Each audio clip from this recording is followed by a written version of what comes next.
Bismillahirrahmanirrahim.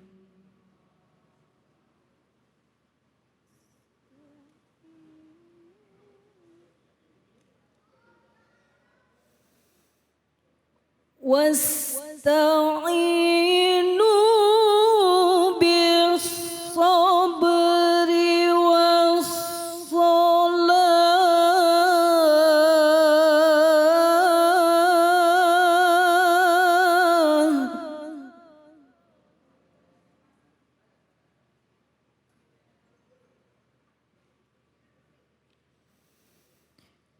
Wa innaha lakabiratun illa 'alal khashi'in.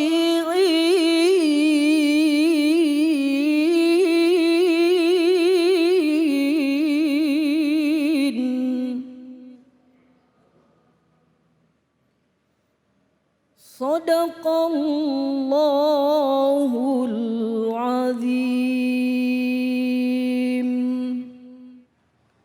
Sadaqallahul azim. Sama-sama kita menyimak surah Al-Baqarah ayat 45. Dan langsung kita dengarkan kajian tafsirnya bersama dengan guru kita Ustadz Ihsan Hasibuan LC. Silakan Ustadz, fadal. Assalamualaikum warahmatullahi wabarakatuh. Waalaikumsalam warahmatullahi wabarakatuh. Bismillahirrahmanirrahim. Alhamdulillahi rabbil alamin. Wabihi nasta'in.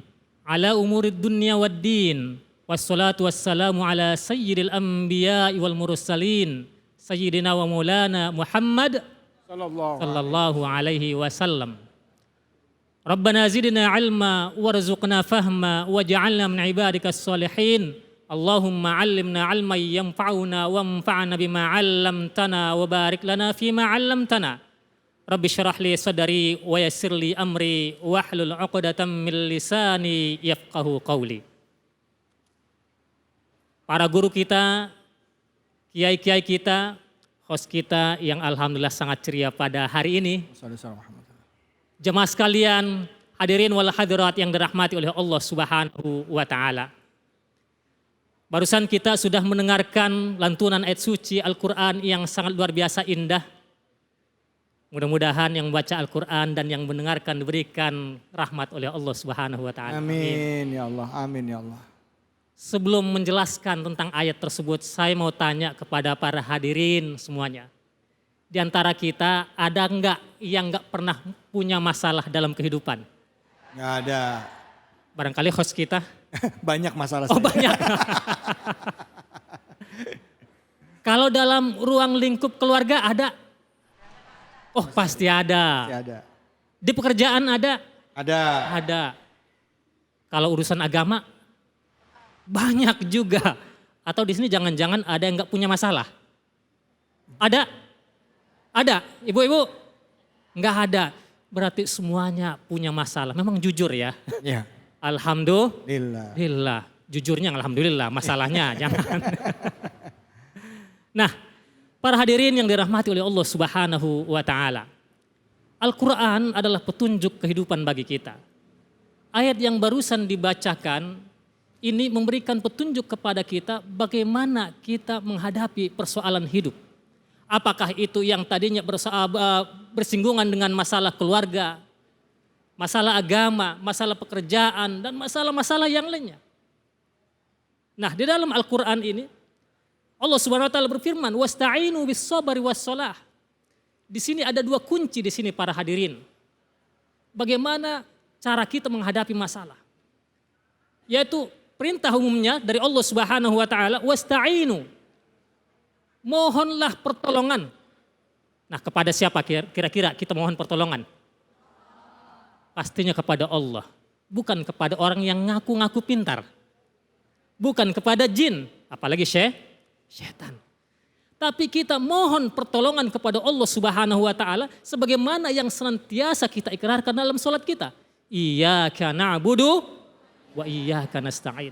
Hanya kepada Allah kita beribadah, hanya kepada Allah kita mohon pertolongan. Meminta kepada Allah Subhanahu wa taala. Nah, di sini para hadirin yang dirahmati Allah Subhanahu wa taala, dalam memohon pertolongan kepada Allah Subhanahu wa taala ini ada dua hal yang perlu kita perhatikan. Yaitu bisabari, dengan kesabaran. Nah, ini dengan apa ibu-ibu?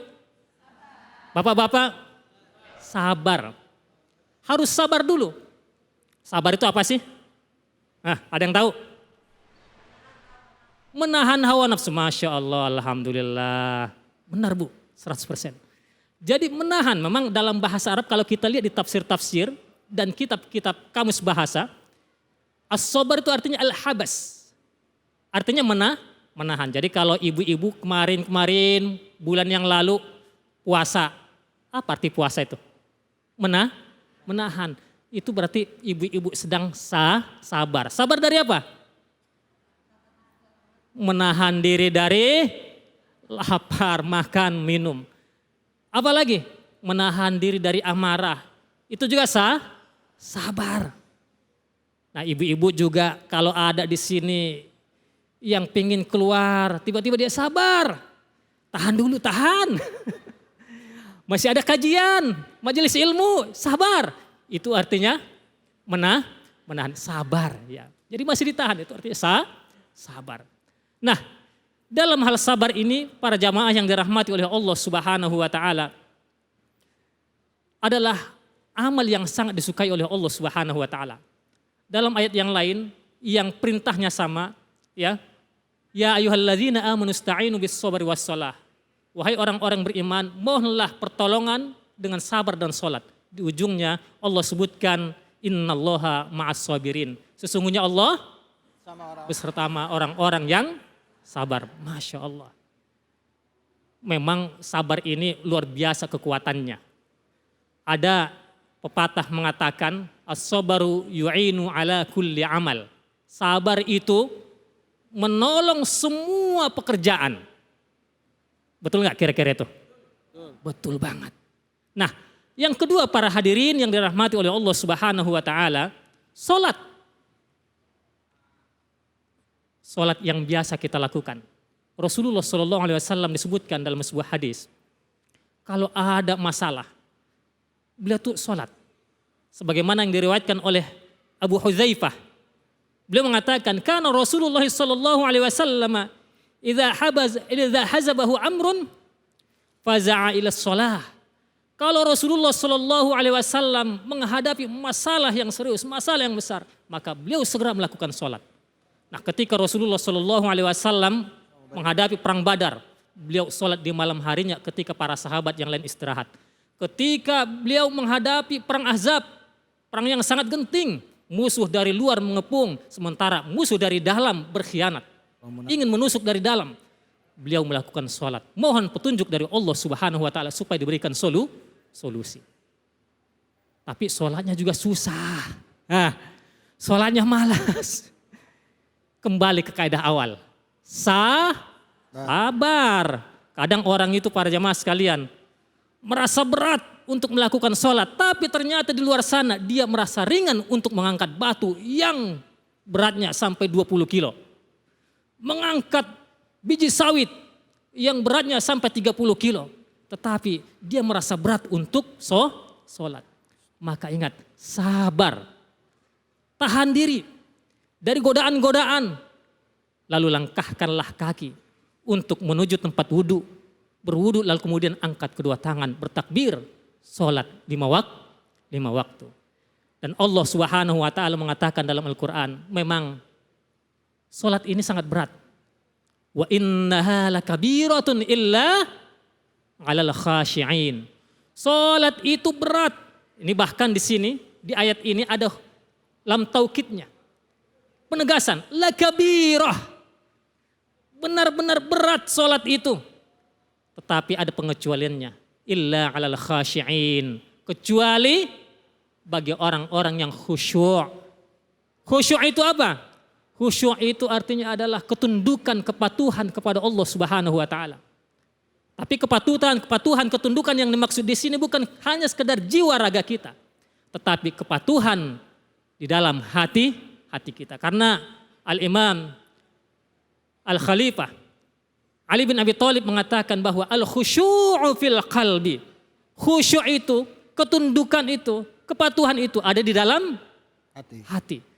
Kalau hati kita sudah tunduk patuh kepada Allah Subhanahu wa taala, maka insya Allah jiwa raga kita pun akan mudah untuk mengerjakan sholat.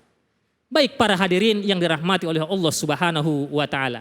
Jadi sebagai kesimpulan daripada ayat-ayat yang kita bacakan, jika kita menghadapi persoalan hidup, ingat sabar. Sabar juga harus dengan lillahi ta'ala, mengharap ridho dari Allah Subhanahu wa ta'ala. Karena dengan itulah kita akan mendapatkan pahala yang besar dari Allah. Kita mendapatkan ridho dari Allah Subhanahu wa ta'ala.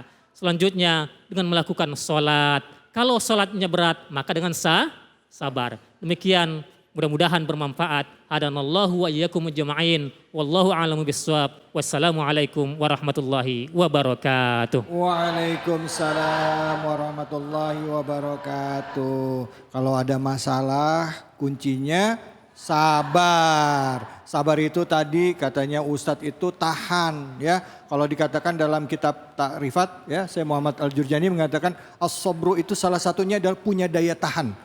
Kayak ditempa, dipukul, dia kuat. Bukannya lemah, bukannya menye-menye, tapi kuat. Sabar itu kuat, tahan banting. Oke, siapa yang mau nanya? Wah, tapi jangan semangat banget gitu juga. Langsung, ini orang sabar ini. Tuhan, siap. Silakan Ibu, pertanyaannya apa? Langsung. Bismillahirrahmanirrahim.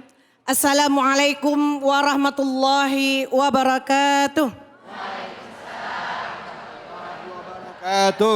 Perkenalkan, saya Ibu Ermi dari Majelis Taklim Porsima, Pila Mutiara Gading 1, Tarumajaya, Bekasi. Mau bertanya Pak Ustadz? Ya, silakan Ibu. Yang akan saya tanyakan, bagaimana caranya kita untuk sampai kepada titik untuk cinta kepada Allah dan melaksanakan ibadah dan bertakarub pada Allah. Terima kasih. Assalamualaikum warahmatullahi wabarakatuh. Waalaikumsalam warahmatullahi wabarakatuh. Waduh, luar biasa. Sampai derajat takarub kepada Allah beribadah. Ini luar biasa pertanyaannya. Iya, Masya Allah. Padahal Ustaz. Baik para hadirin yang dirahmati oleh Allah Subhanahu wa ta'ala. Manusia yang paling cinta kepada Allah siapa? Rasulullah Sallallahu Alaihi Wasallam. Karena beliau adalah orang yang paling kuat keimanannya kepada Allah Subhanahu wa ta'ala. Nah, dengan demikian, kalau kita mempunyai keimanan yang kuat, maka insya Allah kecintaan kita kepada Allah Subhanahu wa ta'ala juga akan semakin tinggi. Halnya, kalau kita mengenal diri kita, hakikat diri kita, siapa diri kita sebenarnya, maka kita juga akan semakin ingat kepada Allah, semakin cinta kepada Allah Subhanahu wa ta'ala. Kemudian, yang perlu kita pahami juga adalah bahwa ketika kita sholat, itu kan kita sedang berdialog dengan siapa itu? Allah. Dengan Allah Subhanahu wa ta'ala. Kalau seseorang sudah mencintai orang lain, maka ia akan senang berdialog dengannya. Demikian juga hanya kita. Ketika kita mencintai Allah Subhanahu wa ta'ala, maka kita juga akan senang untuk beribadah, sholat, menambah ibadah kita di hadapan Allah Subhanahu wa ta'ala. Nah, oleh karena itu di sini perlu bagi kita juga para hadirin yang dirahmati oleh Allah Subhanahu wa ta'ala untuk belajar lebih banyak tentang masalah sholat, tentang hakikat diri kita sendiri. Yang selanjutnya adalah bahwa kita kalau ingin sholat, maka lakukanlah dengan cara yang ikhlas. Karena hanya orang yang ikhlaslah nantinya yang akan lebih merasakan nikmatnya sholat. Kalau orangnya tidak ikhlas, bagaimana mungkin dia bisa menikmati sholat? Iya. Ada lagi yang berkaitan dengan ini, khusyuk yang tadi sudah kita sebutkan. Kalau orangnya tidak khusyuk, bagaimana mungkin dia bisa menikmati sholat?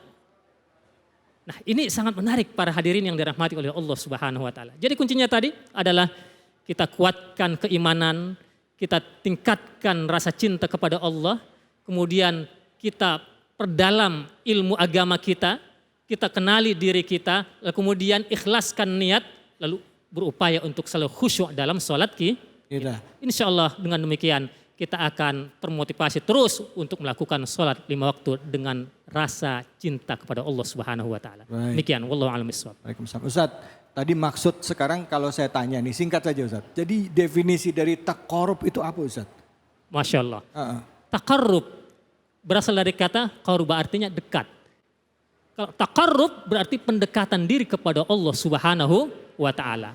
Nah, itu. Jadi kalau taqarrub itu kan banyak caranya ya. Intinya segala ketaatan kepada Allah Subhanahu wa taala merupakan taqarrub kepadanya. Allahu Akbar. Ibu sebut nama Allah setiap hari. Bahkan kalau bisa setiap hembusan nafas kita itu kita berzikir ya. Setiap hari Allah, Allah, Allah. Sadar insya Allah, makanya insya Allah kita akan dekat dengan Allah.